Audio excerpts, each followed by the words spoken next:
है बच्चों। अब हम क्वेश्चन करते हैं ना। मैकेनिक्स में जब भी हम क्वेश्चन करते हैं तो क्वेश्चन को ना ध्यान से हम समझते हैं। ये क्वेश्चन पहले हम पढ़ते हैं। देखो तो क्वेश्चन में क्या है, two blocks of masses m1 and m2, two block जिसका मास जो है m1 है m2 है, are connected by a flexible but inextensible string. ये जो कनेक्ट है एक स्ट्रिंग से कनेक्ट है, और ये जो स्ट्रिंग है ये फ्लेक्सिबल है और इनएक्सटेंसिबल है। इनका बोलने का मतलब है कि यह जो स्ट्रिंग है वो मासलेस है, और जो पुली है यहाँ पे वो भी मासलेस है और फ्रिक्शनलेस है। ठीक है, आगे लिखा है find acceleration and tension in the string, है ना।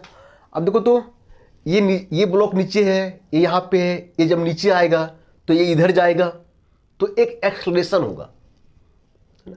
और रस्सी में खिंचाव होगा, एक टेंशन होगा। तो टेंशन क्या होगा और एक्सेलरेशन क्या होगा, इसको निकालना है। ठीक है बच्चों, ध्यान देना। इसके पहले देखो यहाँ m1 का वैल्यू दिया है, m2 का वैल्यू दिया है, कोएफिशिएंट ऑफ फ्रिक्शन का वैल्यू दिया है। अब बच्चों ध्यान देना, इस टाइप का जब क्वेश्चन रहता है ना तो सबसे पहले ना पहला ब्लॉक को पकड़ो, फिर सेकेंड ब्लॉक को, फिर देखो पहला ब्लॉक में कितना फोर्स लग रहा है, फिर सेकेंड ब्लॉक में कितना फोर्स लग रहा है। पहले डायग्राम सही से बनाओ, इसके बाद पहला ब्लॉक का इक्वेशन लिखो, सेकेंड ब्लॉक का इक्वेशन लिखो, इसके बाद इक्वेट करो। आसानी से जो है वो जो निकालना होता है वो निकल जाता है ना। देखते हैं हम यहाँ पे सबसे पहले क्या करते हैं, इस ब्लॉक में देखते हैं कितना फोर्स लग रहा है।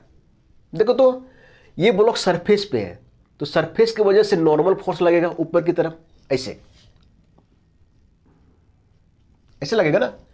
क्यों, सरफेस जो लगाता है वो नॉर्मली अपवार्ड लगाता है, नॉर्मल फोर्स।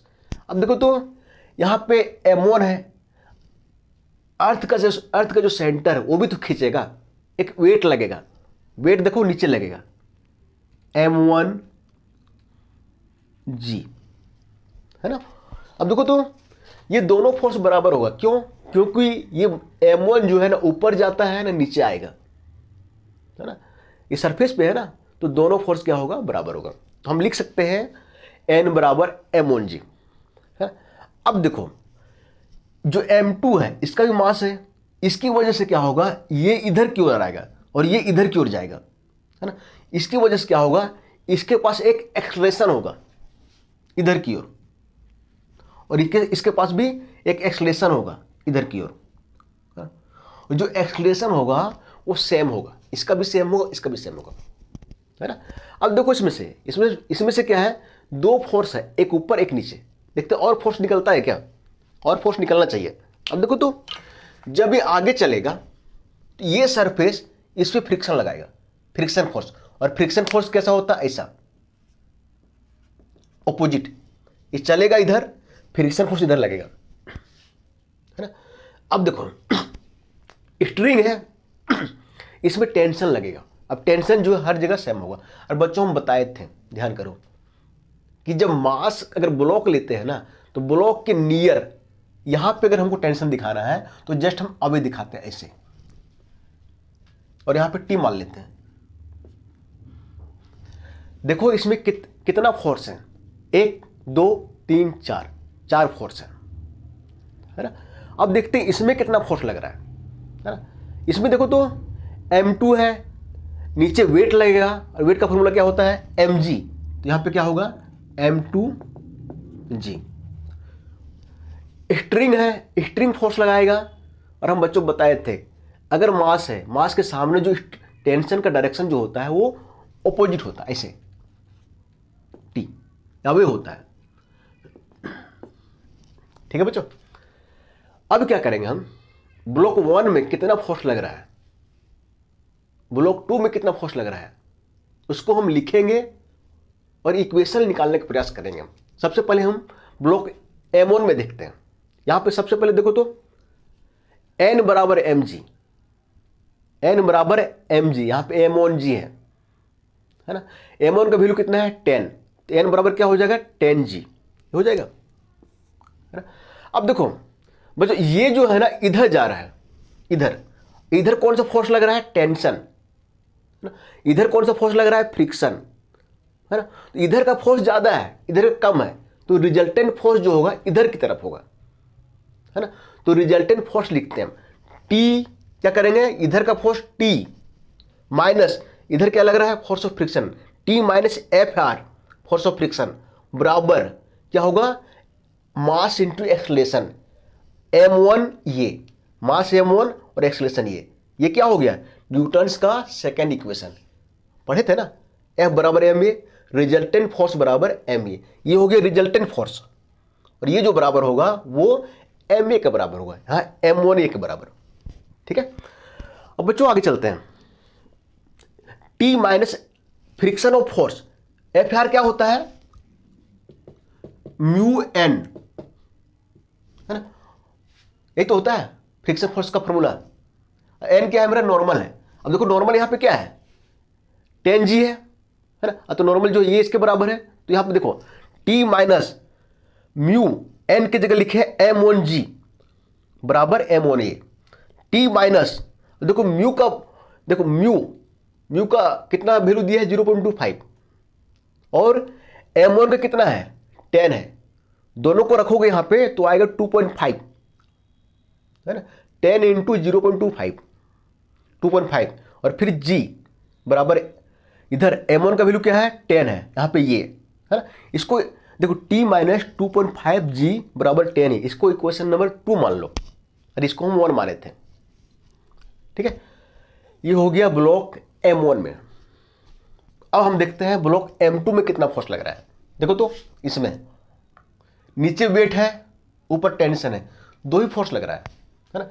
चूंकि ये नीचे आ रहा है तो वेट ज्यादा होगा और टेंशन कम होगा, टेंशन ऊपर की तरफ, तो हम इसका इक्वेशन कैसे लिखेंगे? इसमें से हम इसको घटा देंगे, m2g minus T, m2g minus T, ये हो गया रिजल्टेंट फोर्स, है ना। अगर हम इधर प्लस ले रहे हैं तो ऊपर क्या लेना पड़ेगा? माइनस, है ना। यहां पर भी देखे थे हम, अगर इधर प्लस है, देखो टी को हम प्लस ले रहे हैं तो फोर्स ऑफ फ्रिक्शन जो उसका ऑपोजिट है उसको हम क्या करेंगे? माइनस लेंगे, है ना। तो यहां पर रिजल्टेंट फोर्स ये था, यहां पे क्या है? रिजल्टेंट फोर्स ये है m2g माइनस टी बराबर, ये हो गया रिजल्टेंट फोर्स। रिजल्टेंट फोर्स जो होता है किसके बराबर होता है? मास इंटू एक्सलेशन के बराबर। तो क्या होगा? m2a, m2 का वैल्यू हमको पता है 5, g रहने दो, माइनस टी बराबर m2 का वैल्यू पुट करो 5, ये मेरा एक्सलेशन हो गया, है ना।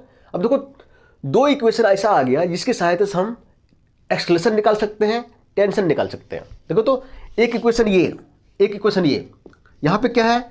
t माइनस 2.5 mg बराबर 10a, यहां पे क्या है? 5g माइनस टी बराबर 5a।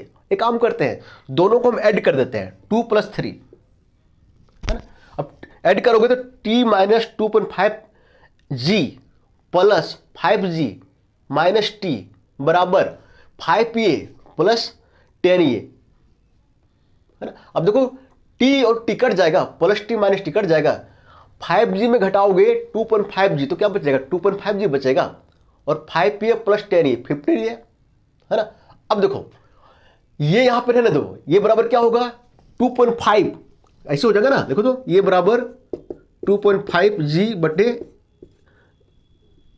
15, ऐसे हो जाएगा ना, 15, है ना।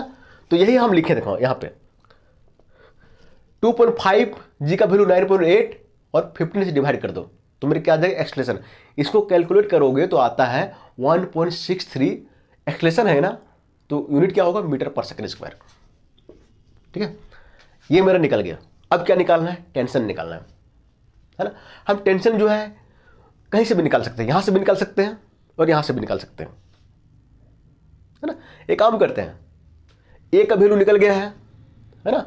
हम इक्वेशन 3 से यहां से टेंशन का वैल्यू निकालते हैं, है ना। तो इक्वेशन 3 क्या है? 5g माइनस टी बराबर 5a, है ना। अब देखो यहां से यहां अगर यहां टी निकालेंगे तो टी इधर, टी राइट साइड ले जाओ, इसको कैलकुलेट करोगे तो देखो 5g माइनस आ जाएगा, है ना। अब देखो तो 5g का वैल्यू कितना? 9.8, है ना, और एक मिनट, कुछ यहाँ पे हम लोग मिस्टेक किए हैं। हाँ, यहाँ पे माइनस होगा, ठीक है, यहाँ पे G माइनस ए ऐसे होगा, ठीक है। हाँ, 9.8 में घटाएंगे 1.63, तो जो भी आएगा देख लेना कैलकुलेटर से, और 5 से मल्टीपल करोगे टी बराबर जो है वो 40 न्यूटन आता है, ठीक है बच्चों। तो ऐसे क्वेश्चन पूछता है, ठीक है, ठीक है, ओके।